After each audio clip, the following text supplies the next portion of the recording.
Cerita ini bermula dari ketika saya sama suami merantau dan mencari kontrakan baru gitu. Nah, kondisi saat itu saya lagi hamil 5 bulan. Ini bukan hanya satu kontrakan, jadi dari saya hampir 5 bulan sampai anak saya ini usia kalau tidak salah 3 tahun. Jadi entah itu hantu itu mengikuti kemana kita pindah atau bagaimana, nggak tahu. Jadi dari saya hampir 5 bulan sampai anak saya itu lahir dan berusia 3 tahun, itu setiap kali berpindah-pindah kontrakan selalu aja ada seperti itu, ada gangguan-gangguan. Nah, awalnya tuh mencari kontrakan aku ketika lagi hamil 5 bulan ya kan. Nah, dapatlah tuh kontrakan ini berbentuk rumah tapi ada beberapa kamar gitu. Nah, kita kamar paling pinggir itu deket tangga kita. Jadi sebelah kamar kita itu ada juga kamar. Nah, posisinya pas banget dari tangga kita sebelahnya. Di kamar itu kalau malam selalu berisik. Waktu kita masuk itu kamar kosong. Kamar kosong yang isi itu cuman dua kamar saya dan kamar di belakang saya, sedangkan yang di samping saya dekat tangga itu kosong dan yang depan saya juga kosong gitu. Nah, kamar itu setiap malam selalu berisik, ada yang ketok-ketok seperti ada langkah kaki. Nah, kondisiku tuh kan masih rawan tuh karena lagi kondisi hamil, nggak pernah ditinggal oleh suami. Nah, setiap malam aku kebangun, kok selalu berisik di sebelah gitu kan. Memang ada orang, diceklah sama suami, nggak ada orang situ, memang kosong. Oke, nggak apa-apa. Saya sampai ngencengin volume TV segala macam, nyetel musik, jadi biar nggak fokus dengan suara. Nah, malam itu kayak ada suara orang nangis tuh dari kamar sebelah. Jadi mulai nggak nyaman, ini kataku baru malam pertama kita nempatin kontrakan ini udah mulai aneh-aneh gitu kan. Aku sendiri yang lagi kondisi hamil juga nggak nyaman.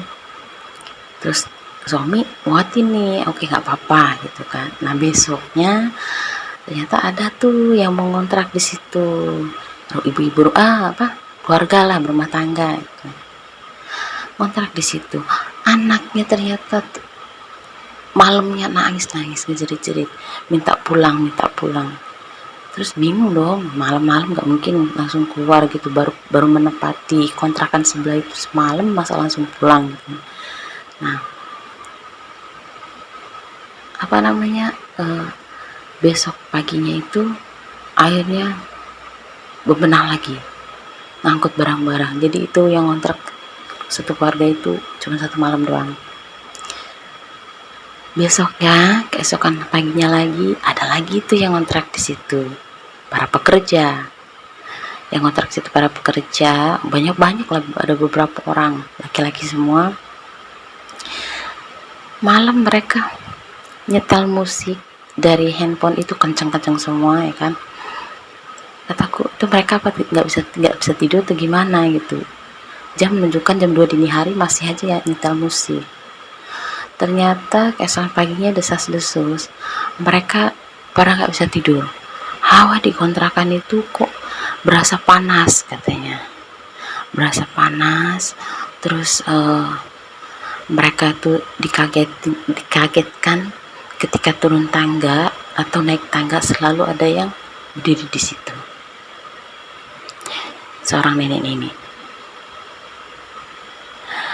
Sampai akhirnya itu para pekerja kuat, hanya kalau tidak salah tidak sampai 1 minggu mereka pindah.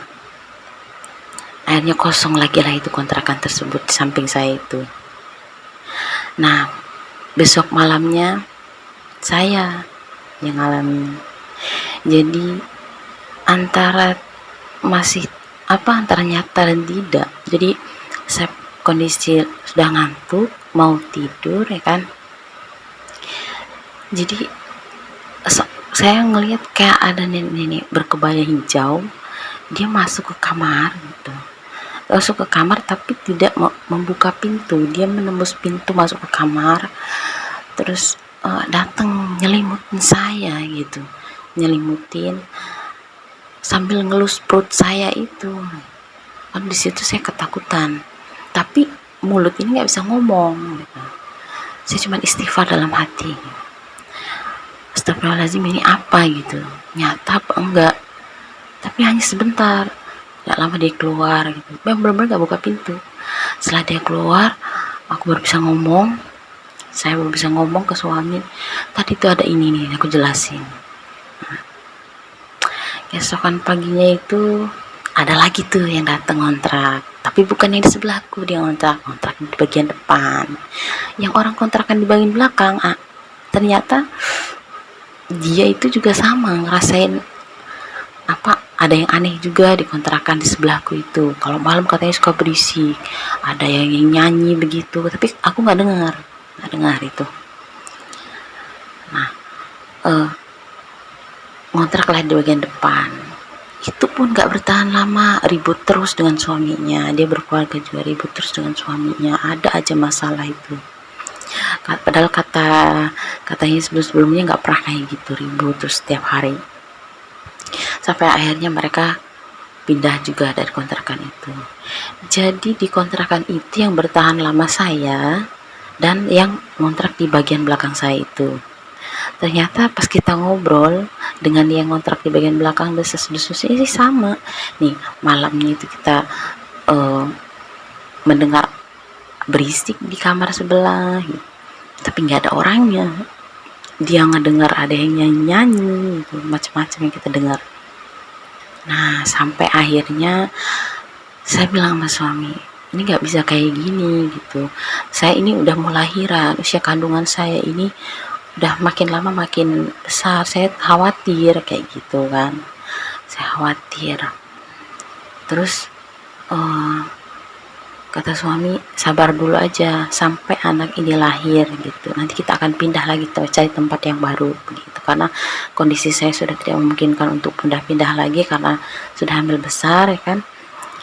Itu saya dan suami itu bertahan kontrak di situ dari usia kandungan 5 bulan sampai saya melahirkan. Jadi terhitung 5 bulanan lah ya, 5 bulan 6 bulanan di situ. Nah setelah itu anak saya lahir, kita pindah dari situ.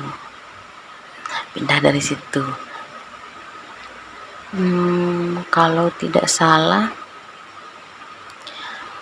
dapat kontrakan lagi, bukan di Jakarta lagi, kita pindah ke daerah Tangerang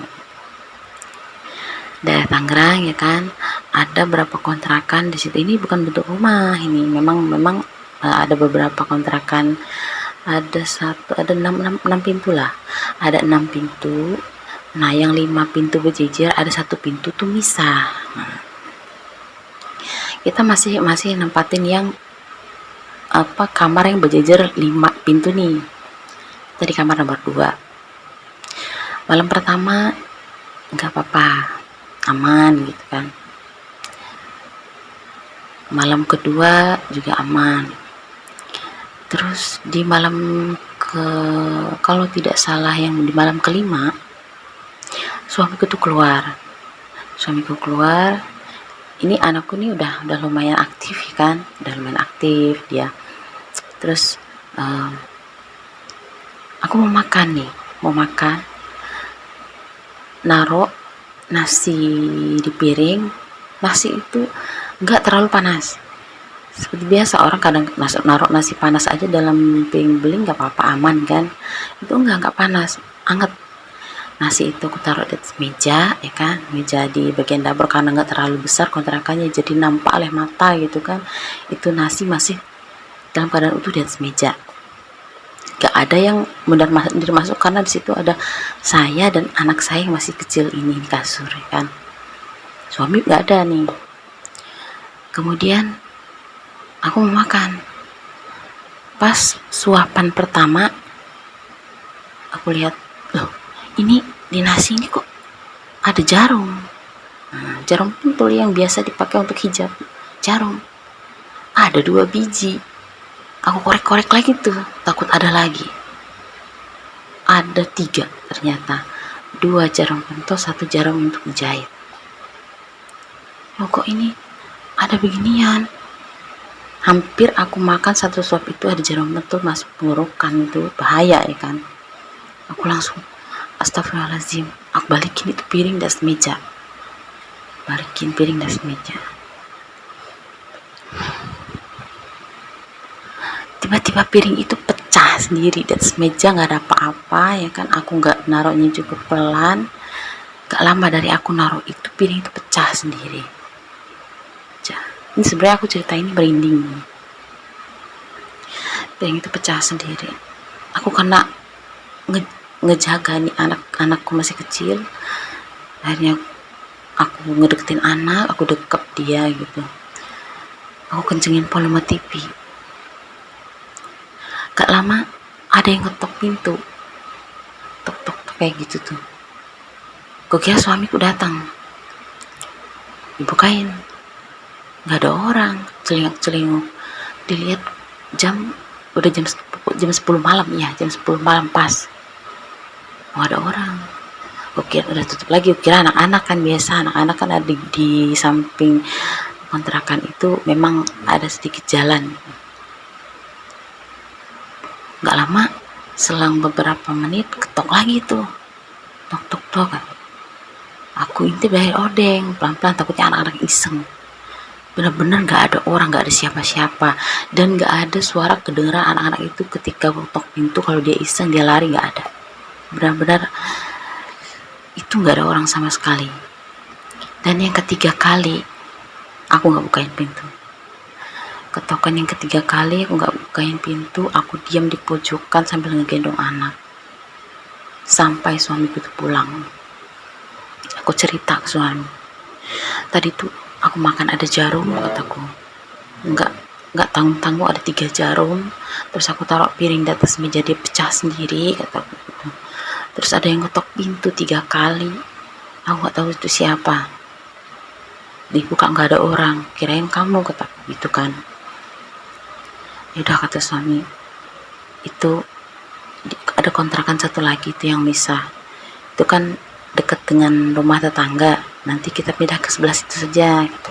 Kita pindah ke sebelah situ kan. Jadi yang kontrakan yang 5 jajaran 5 kamar dekat dengan saya itu kosong semua, saya doang yang ngisi, sama yang kontrakan yang misah itu. Kontrakan yang misah itu jadi ada 2 kamar yang ngisi di 6 kamar itu. Nah, yang kamar misah itu belum lama dia pindah karena mau pulang ke kampungnya. Nggak ada cerita aneh-aneh dari dia, nggak ada, karena dia ngontrak di situ sudah lama, kata dia, udah bertahun-tahun. Jadi kita nggak ada pikiran macam-macam, pindahlah kita ke kontrakan yang sebelahnya itu yang misah tuh. Nggak ngecek apa di belakangnya ada apa atau bagaimana, nggak ada. Malam pertama tidur di situ karena pindahnya dekat, ya kan, jadi bisa cepet gitu. Akhirnya malamnya udah tidur di situ. Malam pertama aman, nggak ada apa-apa. Pas kebenaran malam kedua itu malam Jumat. Suami lagi keluar nih, karena suami juga usahanya dagang. Akhirnya malam itu dia dagang belum pulang, sudah jam 9 dia belum pulang. Kemudian ada yang ngetok pintu lagi, di situ. Kataku, siapa malam-malam ngetok pintu? Aku karena trauma ada yang ketok waktu itu ya kan di kamar sebelumnya. Akhirnya nggak aku bukain. Aku nyium bau kebakar, kataku siapa nih yang bakar sampah malam-malam ya. Bau banget lagi. Udah cuekin karena memang kondisinya kan lingkungan kontrakan itu kampung, jadi mungkin ada orang yang bakar sampah. Itu aku berpikir positif. Kemudian menjelang jam 10, karena jamnya selalu yang kontrakan sebelumnya itu jam 10, ini kontrakan ini juga yang aku pindah sebelahnya juga jam 10. Ada suara ketukan lagi jam segitu. Aku saking penasarannya karena gak mau terus-terusan ketakutan kayak gitu, akhirnya aku intip lagi dari jendela. Apa ini, siapa yang ngetok gitu. Bener-bener gak ada orang sama sekali. Aku cuma nyium bau tau lah ya, kayak bau singkong kebakar gitu, singkong bakar atau singkong rebus, gak tahu, pakai baunya begitu aja. Kemudian yang lebih menakutkan itu suara geraman. Nah, sebelum suara ketokan itu, sebelum suara ketokan yang kesekian kalinya, suara geraman gitu tuh, kayak laki-laki yang bersuara besar gitu kan, ngegerem. Aku nggak tahu, aku nggak mikir yang macam-macam. Siapa, kataku, ngegerem malam-malam. Arahnya itu dari pojokan kamar mandi arah ke belakang gitulah, arah ke belakang. Nah, nggak lama suamiku pulang, aku cerita, tadi kataku ada yang ngetok pintu lagi, terus ngegerem, itu apa, kata gitu kan. Kita ini punya anak kecil, aku nggak mau ada hal-hal aneh yang kejadiannya tuh nimpa anak kita gitu. Emosi suamiku tuh kan, keluar dia kontrakan, dia kelilingi kontrakan itu, gelap kan, kondisi kontrakan yang kosong-kosong tuh banyak. Akhirnya dia putar ke area belakang. Ternyata di area belakang itu ada sumur itu sumur tua yang kata orang sini tuh, setelah besok harinya aku tanya, kata orang sini sumur itu udah ada sebelum kontrakan ini dibangun gitu. Sebelum kontrakan itu dibangun, sumur itu udah ada. Bahkan sebelum banyak-banyak rumah, kontrakan itu udah ada. Dulu sebelum adanya kayak air jet pump sekarang, orang-orang kampung situ ngambil air di situ gitu. Nah, sumur itu udah tua, udah lama ya, terbengkalai, nggak dipakai. Ditutuplah sumur itu pakai kayak hanya triplek aja gitu. Nah, dan suamiku keliling malamnya itu ke situ, dan di situ memang bau banget, bener-bener bau campur aduk, bau sampah, bau singkong kayak gitu, baunya nyengat. Nah, di situ ngegeremnya kencang lagi. Suamiku kaget di situ. Udah, kata suamiku, ini nggak beres nih kontrakan, katanya.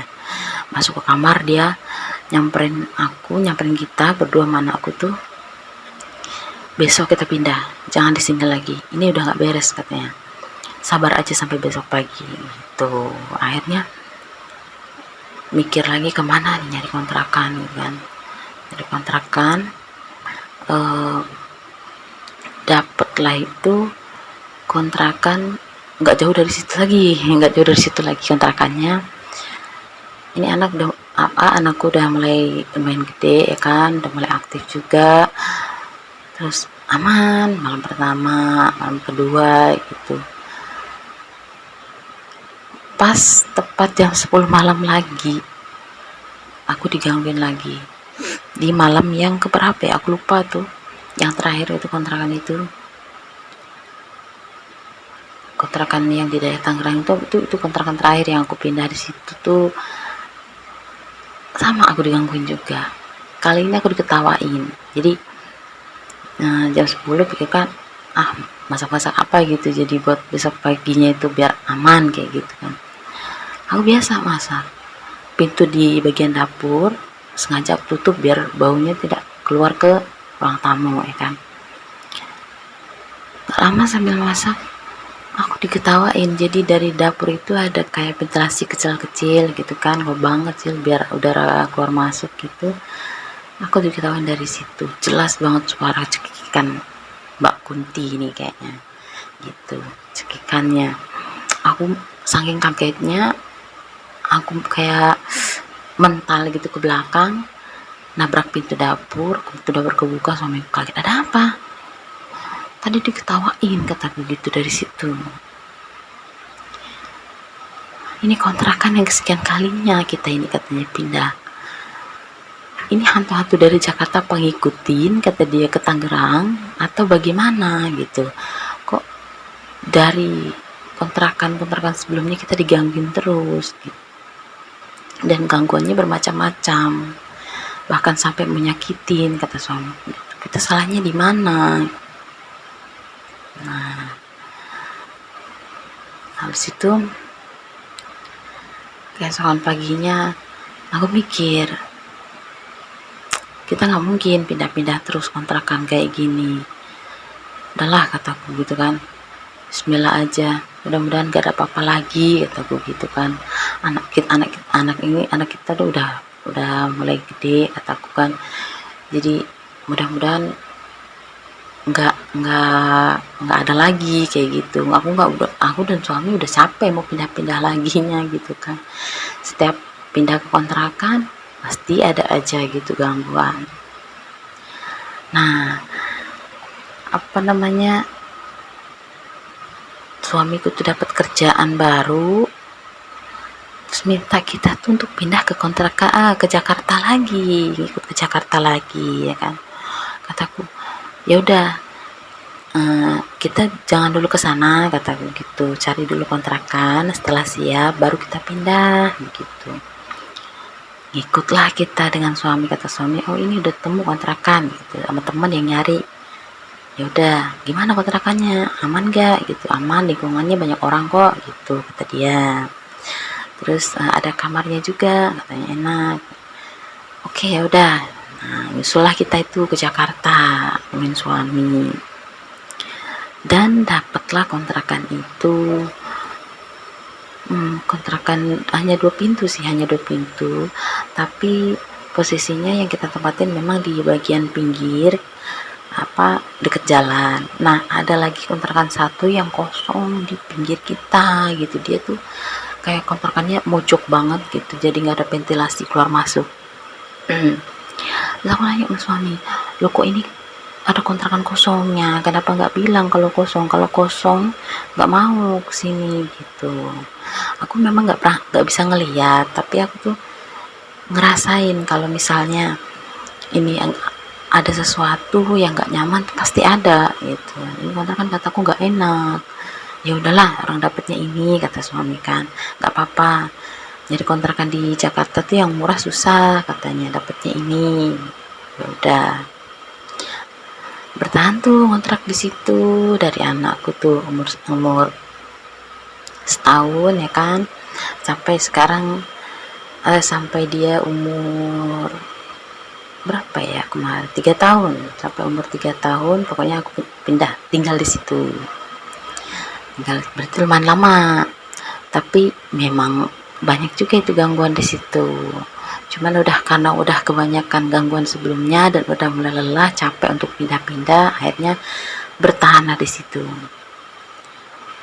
Mulai dari ketukan pintu lagi, diketuk malam-malam seperti biasa jam 10 aku cuekin, biarin.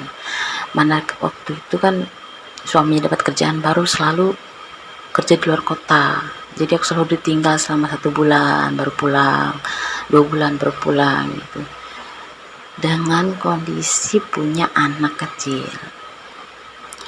Terus dengar lagi desas-desus dari tetangga, katanya dulu kontrakanku itu bekas kayak pohon, katanya pohon besar yang ditebang, aku nggak tahu pohon apa itu. Mereka juga nggak mau banyak cerita, nggak mau banyak ngomong dengan kejadian-kejadian kontrakan itu sebelumnya. Cuman intinya ada aja gangguan di situ, katanya banyak yang udah pindah-pindah, bahkan ada yang meninggal di situ tanpa ada yang tahu. Pas banget di kontrakan yang aku tempatin itu dia meninggal orang nggak ada yang tahu.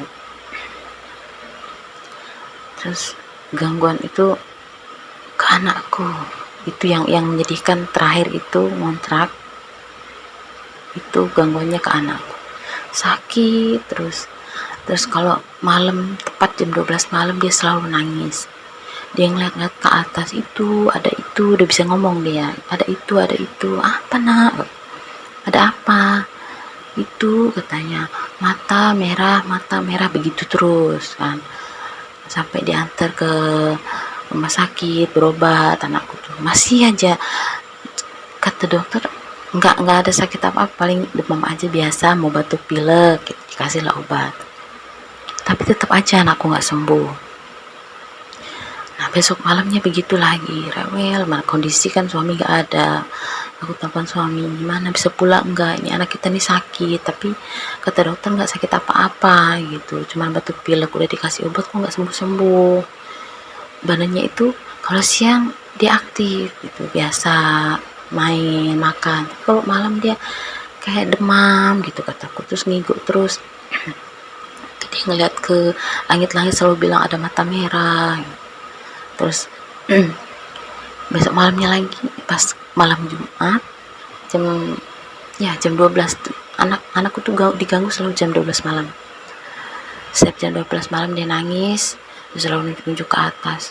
Itu mah ada mata merah, ada rambutnya, ada mata merah, ada rambutnya gitu. Ada kayak monyet begitu ngomongnya, kayak monyet kayak gitu tuh ngomongnya kan.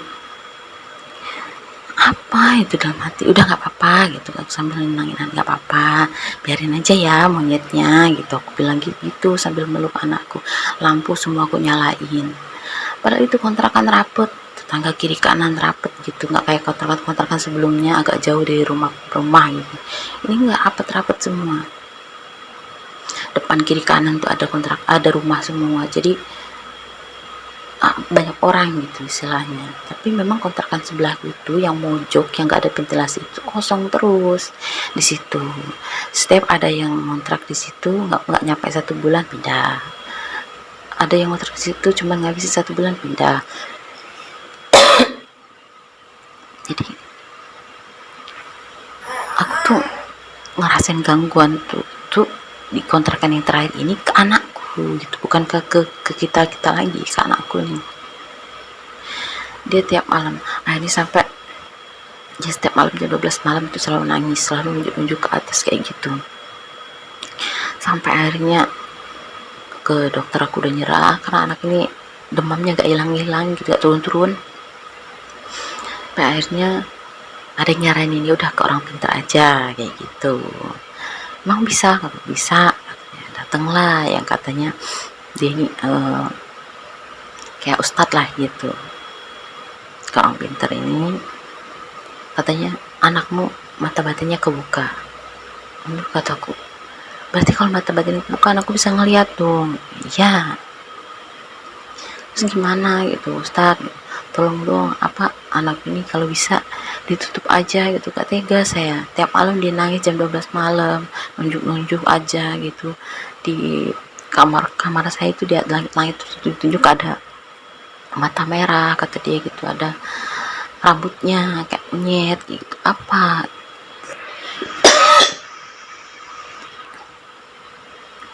Terus kata dia diobatin. Nah aku tuh kan sebelum maghrib aku tuh taburin garam, kasar gitulah. Udah tuh kan udah ditaburin garam kasar sekeliling, udah dibacain kayak gitu. Sholat aku alhamdulillah setiap ini aku sholat gitu kan, aku ngaji.